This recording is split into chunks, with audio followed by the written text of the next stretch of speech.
Y si resulta que sos el artesano de tu propio miedo, ¿qué tanto de ese miedo lo estás creando vos mismo sin querer?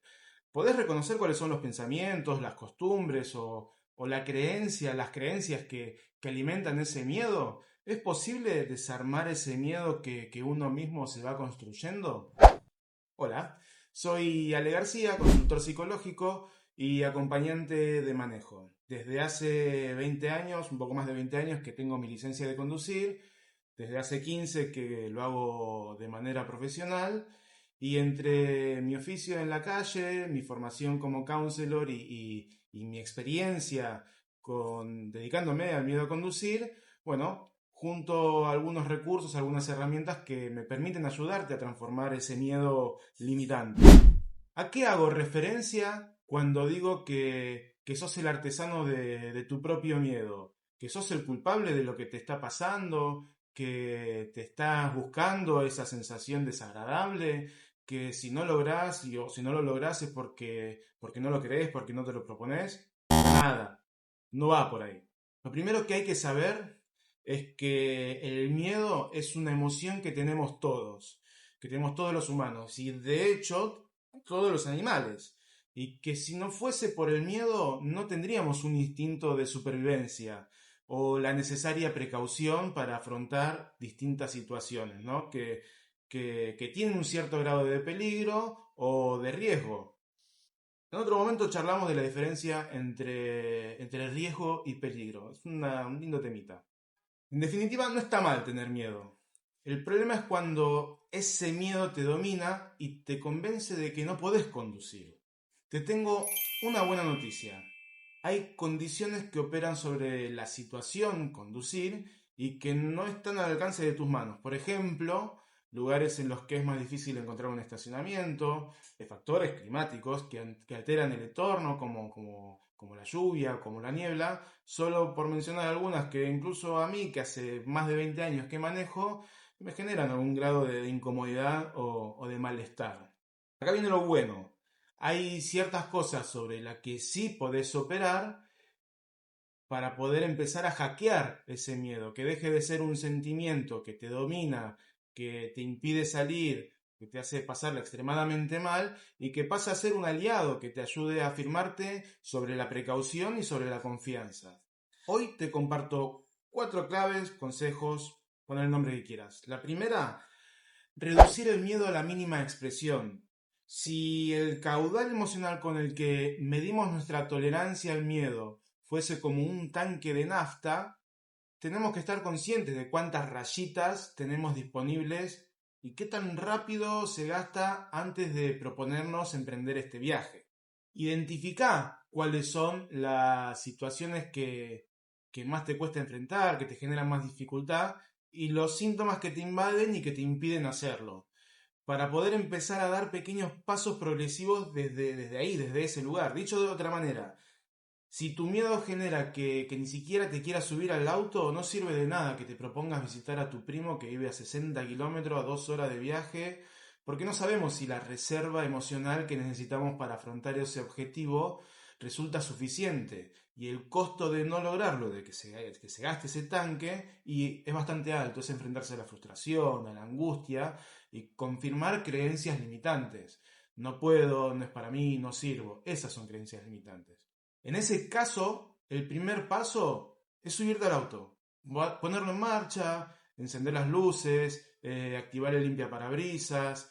Se trata de habitar ese espacio que te resulta amenazante y ajeno para poder hacer lo propio. En todo caso, una vez que pudiste dar ese primer paso sencillo, registra cómo te estás sintiendo. ¿Aparecen esos síntomas? Esos síntomas que aparecen, ¿te resultan tolerables o te resultan intolerables? Si la respuesta es que te resultan intolerables, bueno, quizás sea el momento de dar por terminado el trabajo de ese día. Y cuando esa sensación pase a ser tolerable y todavía quede algo de combustible en ese tanque emocional, no quiere decir que haya desaparecido, que sea tolerable.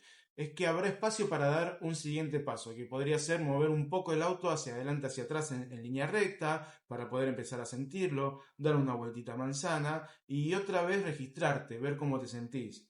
Quizás tenga gusto a poco, quizás vea que todavía falta mucho para ir a visitar a tu primo a 60 kilómetros, pero también vas a poder ver que hay algo que empezó a pasar, que ya no es el mismo estadio en el que no te subías al auto. Y reducir el miedo a la mínima expresión es, en definitiva, desmenuzar los pasos que podés dar. Segunda clave, segundo consejo, es evitar manejar en el sillón. Los encuentros nos encontramos que nuestra consultante estuvo un rato largo manejando en el sillón de la casa antes de que nosotros lleguemos. Ya se sube al auto, que es donde suceden nuestros encuentros, nuestros acompañamientos, con dolor de panza, con palpitaciones, taquicardia, tensión, nervios, etcétera, con todos esos síntomas que generan malestar. Esto se da porque como sabía que nos íbamos a encontrar, que íbamos a tener que manejar, empezó a preocuparse por lo que íbamos a hacer ese día, ¿no? ¿Cuál iba a ser la propuesta? ¿Qué recorrido íbamos a hacer? ¿Qué desafío o dificultades iba a encontrar en ese camino? ¿No va a agarrar tal semáforo? ¿Vamos a encontrar tránsito en tal esquina? Tanto se estuvo imaginando las situaciones en la previa al encuentro que cuando llegó la hora de nuestra cita ya estaba agotada de manejar sin siquiera agarrar las llaves. Eso es manejar en el sillón. Si tendés a intentar tomar el control de la situación mediante una posible planificación de lo que va a suceder, tenés que saber que por tener un mayor caudal de información no se van a tomar mejores decisiones. Estar en casa buscando saldar dudas sobre algo que todavía no está sucediendo no solo es una fuente de mayor incertidumbre y de mayor ansiedad, sino que no le estás dejando un lugar a que aparezca la intuición. Ahora bien, seguramente me podrás decir, o la pregunta sería, ¿será que yo tengo esa intuición? Yo veo cómo hay otros que manejan y cómo reaccionan, y me da pie para la próxima clave, y no tengo esa capacidad de reacción. Déjame decirte que la intuición tiene que ver con algo tan cotidiano como la observación, la percepción, la interpretación y la respuesta ante algo. Olvídate de manejar y pensar en relación a caminar. Cuando llegas a una esquina, mirás a los costados, para ambos lados, a ver si viene alguien, y si viene un colectivo, haces una interpretación, un cálculo rápido, que no lo vas a poder escribir en una fórmula, a no ser que seas algún físico, y tomás la decisión de cruzar o no cruzar. Pero esa decisión de cruzar o no cruzar, no la estás calculando desde una cuadra antes, no la estás calculando desde antes de salir a tu casa. Es algo que surge en el momento, es algo intuitivo. ¿Está haciendo sentido todo esto que venimos hablando? Contame en los comentarios si te resuena y también así vamos armando red. Si llegaste hasta acá y querés saber más de nuestro servicio, pasá por nuestro canal que ya subimos un video anteriormente contando qué es lo que hacemos, ¿no? Continuemos con el tip clave, consejo número 3.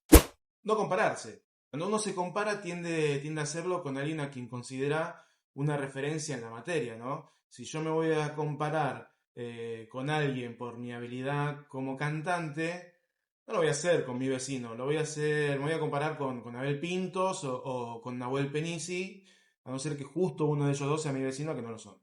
Y claro, en esa comparación salgo perdiendo, no te lo voy a demostrar. En todo caso, comentame y vemos. Lo malo de esa comparación es luego intentar imitar la forma de conducir de esa persona, ¿no? Me estoy poniendo la vara, o sea, estoy tratando de hacer algo de la manera que lo hace otra persona.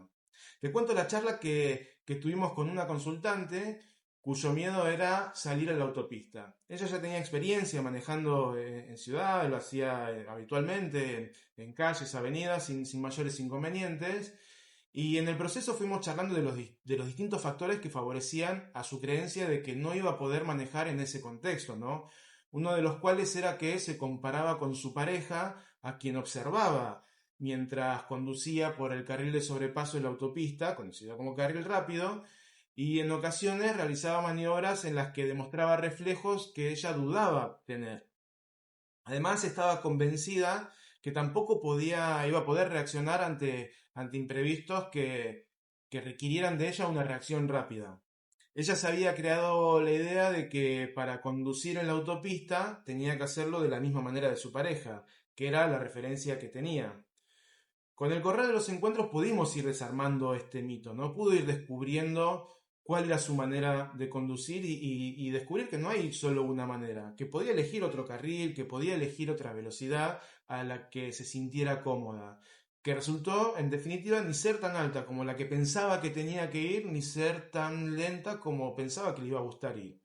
Fue descubriendo cuáles eran sus recursos, ¿no? De qué manera podía reaccionar, que descubrió que no iba a necesitar los reflejos de su pareja, porque al manejar distinto no se iba a poner en las mismas situaciones. Y la última clave, el último consejo, el cuarto, es entender que no todo lo que sucede en la vía pública es tu responsabilidad. Hagamos acá, a mí me gusta hacer una pequeña distinción entre conducir y manejar.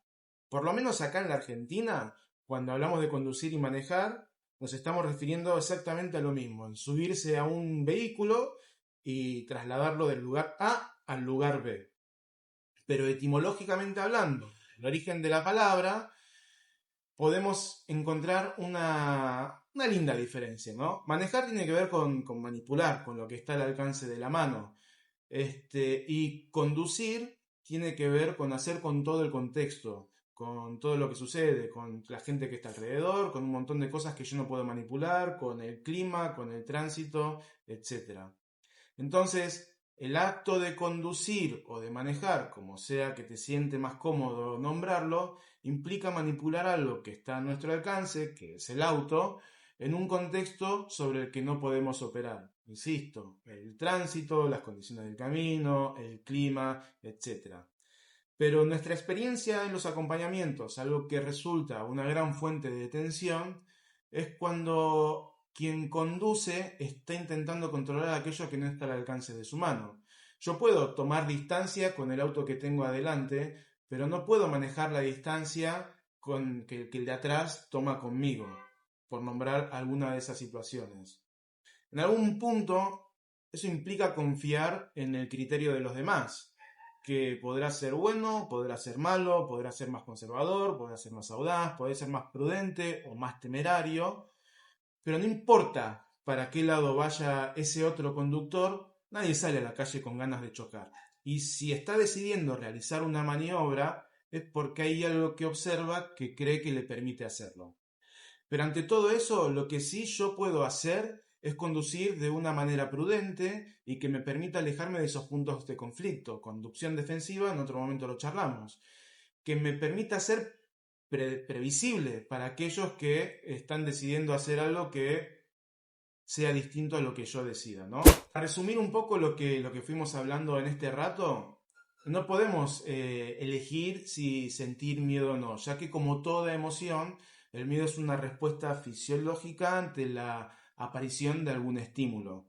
En criollo, si hay algo que percibís como peligroso o amenazante, vas a tener miedo. Lo que sí vas a poder elegir es si vas a convertirte en un artesano de la longevidad de tu propio miedo incapacitante o no. Ojo, saber que tenés ese poder de elección no lo convierte en una tarea sencilla, no es fácil. Lo entiendo. Pero déjame que te diga que se puede modificar el vínculo con el miedo, que de ser incapacitante puede ser tu aliado, puede ser alguien que te está avisando cosas, que te avisa que tenés que ser prudente. Requiere de fuerza de voluntad y de constancia, tanto como de la capacidad de discernimiento para saber si el objetivo que te estás proponiendo es realizable o es un acto de violencia hacia vos mismo. Que de nada sirve andar conduciendo en el sillón imaginando situaciones que todavía no suceden y como no suceden no le estás dejando lugar a la intuición y que de poca ayuda es compararte si en definitiva eso va a generarte la obligación de conducir como alguien que está en una etapa del proceso muy distinta a la tuya y que tampoco te va a permitir descubrir cuál es tu manera de hacerlo. Tampoco podés controlar todo lo que sucede a tu alrededor. Déjanos tu comentario, tu pregunta, si hay algo de lo que te gustaría que charlemos, si hay algo que te resuena. También compartí este video con alguien que creas que le puede interesar Y antes de salir, acordate de revisar cómo está el tanque, el de nafta y el de las emociones. Nos vemos la próxima.